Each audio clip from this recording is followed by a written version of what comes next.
हाँ तो साथियों, एक बार फिर SWM अड्डा में आप लोगों को स्वागत है। पिछले 2 क्लास जो है लाइट का पढ़ लिए थे, पार्ट 1 एवं पार्ट 2, जिसमें हम लोग जो है प्रकाश के परावर्तन तक कंप्लीट कर लिए थे।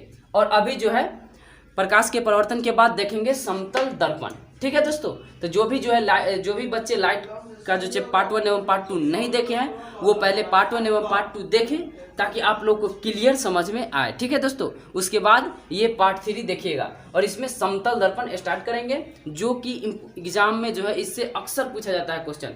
वही जो है हम लोग डिटेल देखेंगे समतल दर्पण में। तो देखिए, पहला इंपॉर्टेंट पॉइंट है, समतल दर्पण में प्रतिबिंब सीधी एवं पार्श्व रूप से उल्टा होता है। इसका मतलब क्या हुआ, आप लोग समझे कि नहीं? देखिए समझा देते हैं।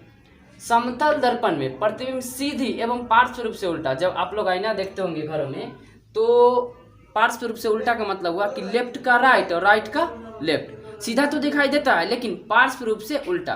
तो एग्जाम में कैसे क्वेश्चन पूछा जाता है कि समतल दर्पण द्वारा बना प्रतिबिंब होता है। ऑप्शन में बहुत सारा रहेगा, वास्तविक उल्टा, सोझे उल्टा रहेगा, सीधा रहेगा। लेकिन सीधा भी नहीं मारना है, सीधा एवं पार्श्व रूप से उल्टा होगा वही मारना है। ठीक है दोस्तों, तो देखते हैं पॉइंट 2 इससे रिलेटेड। दूसरा पॉइंट है कि पूर्ण प्रतिबिंब देखने के लिए समतल दर्पण की न्यूनतम लंबाई वस्तु की आधी होनी चाहिए। अगर आपको समतल दर्पण में अपनी पिक्चर जो है पूरा देखना है, तो जो है दर्पण की लंबाई आपकी आधी होना चाहिए। इसका मतलब यही है। देखिए, कोई भी वस्तु को अगर पूर्ण रूप से देखना है समतल दर्पण में, फिर से एक बार बताया दे रहा है, पूर्ण प्रतिबिंब देखने के लिए समतल दर्पण की न्यूनतम लंबाई वस्तु की आधी होनी चाहिए। मतलब जितना, अगर 5 फीट का वस्तु है तो समतल दर्पण कितना का होना चाहिए? 2.5 फीट का होना चाहिए। ठीक है दोस्तों, तो ये एग्जाम में बार बार पूछा जाता है, तो इसको ध्यान से कंप्लीट कर लीजिए। ठीक है, नेक्स्ट देखिए, तीसरा पॉइंट, ये भी बहुत इंपॉर्टेंट है। समतल दर्पण में वस्तु की चाल बराबर प्रतिबिंब की चाल। यानी समतल दर्पण में जितना वस्तु की चाल होता है उतना ही प्रतिबिंब की चाल होता है। ये बात भी याद कर लीजिएगा। लेकिन इसमें शर्त है दोस्तों, अभी ये बात खत्म नहीं हुई है, इसको ध्यान से अगला टॉपिक देखिएगा तभी क्लियर होगा, नहीं तो आप लोग एग्जाम में गलत टिक करके आ जाइएगा। ठीक है दोस्तों, तो और एक बात और बता रहा है कि आप लोग पेन और कॉपी साथ में रखिएगा, ताकि जो है साथ में नोट करते जाइएगा। इससे क्या होगा कि आपको जल्दी याद होगा, रिवीजन हो जाएगा, और एग्जाम टाइम में आप लोग थोड़ा सा रिवीजन करके जाइएगा और क्लियर हो जाएगा। अगर नोट नहीं कीजिएगा तो अभी तो लगेगा कि याद हो गया है, और बाद में फिर इंसान को तो भूलने की आदत ही होता है, भूल जाइएगा। ठीक है दोस्तों, तो पेन और कॉपी साथ में रखिएगा और नोट करते चलिएगा। देखिए नेक्स्ट, ये तो बता दिए कि समतल दर्पण में वस्तु की चाल बराबर प्रतिबिंब की चाल, ये तो हो गया। लेकिन इसमें शर्त देखिए, लेकिन यदि कोई वस्तु दर्पण की तरफ भी चाल से भागना शुरू कर दे तो प्रतिबिंब की वस्तु की सापेक्ष चाल तो भी होगा। ये देखिए सापेक्ष चाल क्या होता है, ये बहुत इंपॉर्टेंट है। ठीक है दोस्तों, देखिए ऐसे चाल पूछ दे कि समतल दर्पण में वस्तु की चाल बराबर प्रतिबिंब की चाल, जितना वस्तु की चाल। लेकिन अगर आप दर्पण के सामने, यही लिखा हुआ है कि लेकिन यदि कोई वस्तु दर्पण की तरफ भी चाल से भागना शुरू कर दे, मान लीजिए कि आप हैं और दर्पण की तरफ भी चाल से भाग रहे हैं, तो आपको लगेगा, सापेक्ष का मतलब होता है, सापेक्ष चाल के मतलब कि आपको लगेगा कि जितना स्पीड से आप दौड़ रहे हैं उससे दुगना स्पीड आपको दिखाई देगा दर्पण में। यही हुआ सापेक्ष चाल। ठीक है दोस्तों, समझ में आ रहा है कि नहीं? फिर से समझा रहे हैं ये पॉइंट कि अगर ये दोनों पॉइंट बहुत इंपॉर्टेंट है कि अगर समतल दर्पण में वस्तु की चाल पूछे, वस्तु की चाल दे दे और प्रतिबिंब की चाल पूछे तो उतना ही होगा। लेकिन शर्त दे दे कि अगर आप दर्पण के सामने मान लीजिए कि 5 के स्पीड से दौड़ रहे हैं, तो दर्पण के सापेक्ष अगर प्रतिबिंब का चाल पूछ दे सापेक्ष, तो 10 हो जाएगा। यही अभी हम क्वेश्चन कराएंगे आप लोगों को। ठीक है दोस्तों, तो क्वेश्चन कराएंगे ना तो क्लियर समझ में आ जाएगा। ठीक है, यानी वस्तु के सापेक्ष चाल पूछ दे तो दुगना हो जाएगा, ऐसे चाल पूछे तो बराबर होगा। बस यही है, और एग्जाम में यही पूछा जाता है ये वाला कि अगर आप कोई भी व्यक्ति दर्पण के सामने जो है दे देगा कोई कि इतना की चाल से दौड़ रहा है, तो आपको वस्तु की प्रतिबिंब की वस्तु के सापेक्ष चाल पूछ दे तो दुगना हो जाएगा। अभी क्वेश्चन कराएंगे तो और क्लियर समझ में आएगा। ठीक है दोस्तों, तो इसको रफ करते हैं। आप लोग जो है वीडियो को पॉज कीजिए और नोट कीजिए। ठीक है, अभी इससे रिलेटेड जो है क्वेश्चन देखेंगे। ठीक है दोस्तों, हाँ तो दोस्तों जो है क्वेश्चन देखिए, इससे रिलेटेड एक क्वेश्चन कराते हैं ताकि क्लियर आप लोगों को समझ में आ जाएगा। ठीक है, तो एक क्वेश्चन देखते हैं, नोट कीजिएगा आप लोग क्वेश्चन को यदि कोई व्यक्ति दर्पण की तरफ 7 मीटर पर सेकेंड की चाल से समतल दर्पण की तरफ भाग रहा है, यदि कोई व्यक्ति, ऐसे लिखिए, ठीक है, यहाँ पे 2 बार दर्पण हो जाएगा इसीलिए इसको मिटा दे रहे हैं, ठीक है, लिखिए यदि कोई व्यक्ति, ठीक है, इसको समतल दर्पण 2 बार लिखा गया इसीलिए मिटाते हैं। यदि कोई व्यक्ति 7 मीटर पर सेकेंड की चाल से समतल दर्पण की तरफ भाग रहा है, कौन सा दर्पण की तरफ? समतल दर्पण, 7 मीटर पर सेकेंड की चाल से भाग रहा है, तो वस्तु की सापेक्ष प्रतिबिंब की चाल क्या होगा? देखिए क्या पूछा है इसमें, हम आपको बताए थे क्लियर अभी 2 बार कि अगर, देखिए, यदि कोई व्यक्ति 7 मीटर पर सेकेंड की चाल से समतल दर्पण की तरफ भाग रहा है तो वस्तु की, इसमें क्या पूछ दिया? सापेक्ष चाल। तो हम बोले हैं कि जब भी सापेक्ष पूछे तो दुगना हो जाएगा, यानी 7 मीटर की भाग रहा है तो सापेक्ष चाल हो जाएगा। इसका आंसर क्या हो जाएगा? सापेक्ष चाल बराबर 14 मीटर पर सेकेंड हो जाएगा। ठीक है दोस्तों, अभी बताए हैं कि जब भी सापेक्ष दे दे तो दुगना हो जाएगा। लेकिन याद रखिए, यदि कोई व्यक्ति 7 मीटर पर सेकेंड की चाल से समतल दर्पण की तरफ भाग रहा है तो ओनली प्रतिबिंब की चाल पूछता, ये सापेक्ष हटा देता, ये सापेक्ष हटा देता, वस्तु की सापेक्ष इतना बात हटा देता, तो आंसर क्या हो जाता? 7 मीटर पर सेकेंड ही होता। तो दोनों में आपको अंतर स्पष्ट रूप से समझ में आ रहा होगा कि क्यों 14 हो और क्यों 7 होता। ठीक है दोस्तों, तो याद रखिएगा, ये क्वेश्चन बहुत ही इम्पोर्टेंट है। उसके बाद नेक्स्ट देखते हैं इसमें, तब तक इसको रफ कर देते हैं। ठीक है,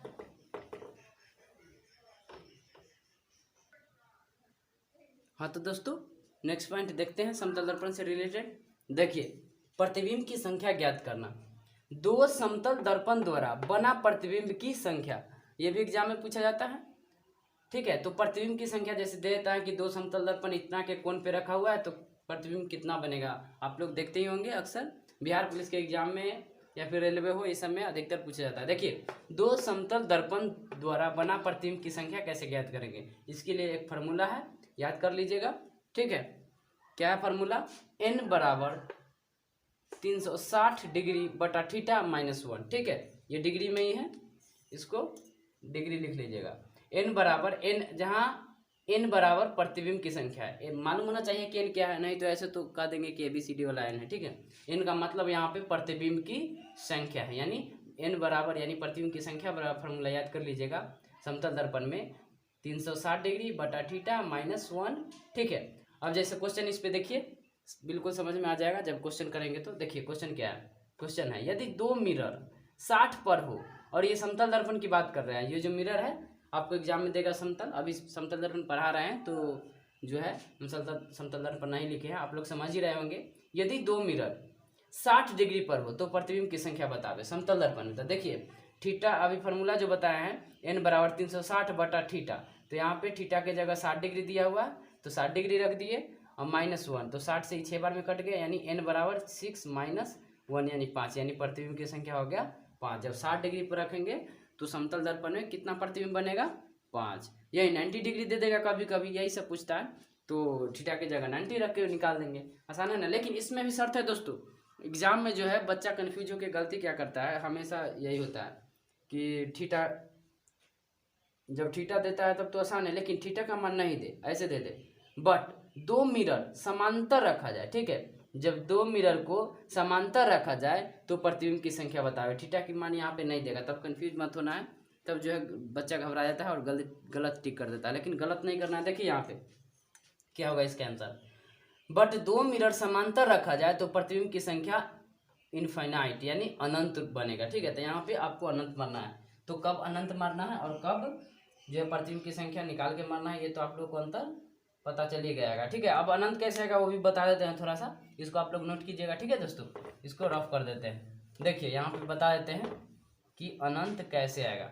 मान लीजिए समांतर का मतलब क्या है, जब सीधी जो है 2 दर्पण, मान लीजिए कि दर्पण है, ठीक है, ये दर्पण है, मान लीजिए ये दर्पण है, ठीक है, एक इधर है, इसके जस्ट समानांतर ऐसे एक दर्पण है। ठीक है, मान लीजिए ये 2 दर्पण है, और यहाँ पे कोई जो है मान लीजिए आप है या फिर कोई, ठीक है ना, मान लीजिए आप ही का फिगर है। ठीक है, तो ये जो बनेगा, ठीक है दोस्तों, ये जो आपको इसमें प्रतिबिंब की संख्या अगर पूछ दे ठीक है। इसमें प्रतिबिंब की संख्या पूछ दे तो यही जो है, यहाँ पे तो थीटा का मान है नहीं, तो यहाँ पे थीटा का मान 0 हो जाएगा। तो मान लीजिए अभी फार्मूला बताए थे, क्या बताए थे, 360/थीटा -1, तो थीटा की जगह क्या रखा जाएगा, 0 डिग्री यहाँ पे रखाएगा।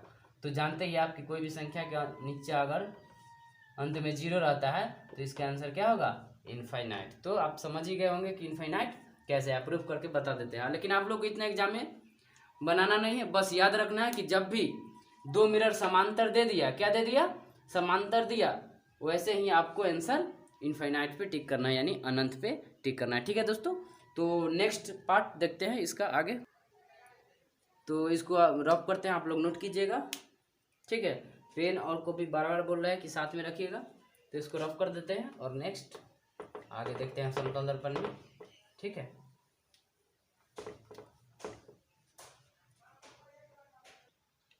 हाँ तो दोस्तों लास्ट देखते हैं समतल दर्पण में, और ये समतल दर्पण का उपयोग देखेंगे। लास्ट जो है समतल दर्पण यहाँ पे खत्म हो जाएगा। ठीक है, और ये 3 जो है बहुत ही इंपॉर्टेंट है उपयोग समतल दर्पण का, एग्जाम में बहुत बार पूछा जाता है। ये आप लोग एग्जाम अगर दिए होंगे तो देखने को मिला होगा। ठीक है, अभी देख लेते हैं क्या है समतल दर्पण का उपयोग।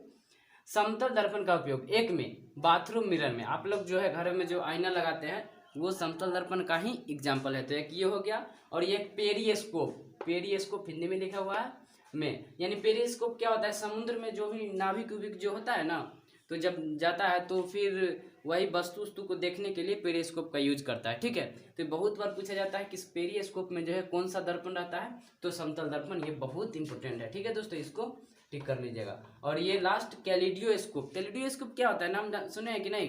देखिए ये जो कैलिडियोस्कोप है बच्चा खिलौना है, ये बच्चा में जो आप शीशा की तरह रहता है और चमकता है, चमकीला सा दिखाई देगा, शीशा वाला जो खिलौना आता है ना, वही इसी को कैलिडियोस्कोप कहा जाता है। और पूछा जाता है कि उसमें भी किस दर्पण का उपयोग किया जाता है, तो समतल दर्पण आंसर हो जाएगा। तो ये 3 समतल दर्पण का उपयोग था, ज़्यादा नहीं है। तो आप लोग जो है समतल दर्पण पूरा कंप्लीट करके आइएगा, तो नेक्स्ट वीडियो में इसका लाइट का आगे देखेंगे। और यहाँ तक समतल दर्पण तक कंप्लीट हो गया है, तो नेक्स्ट वीडियो में जो है पार्ट 3 आज था, और पार्ट 4 में देखेंगे रिफ्रैक्शन ऑफ लाइट, यानी प्रकाश का अब अपवर्तन देखेंगे। परावर्तन कंप्लीट कर लिए थे, समतल दर्पण कंप्लीट कर लिए, और नेक्स्ट वीडियो में जो है मिलेंगे प्रकाश के परावर्तन के साथ, प्रकाश के अपवर्तन के साथ। परावर्तन तो हम खत्म कर लिए थे। तो आप लोग जो है इतना कंप्लीट करके आइए, तब तक के लिए धन्यवाद।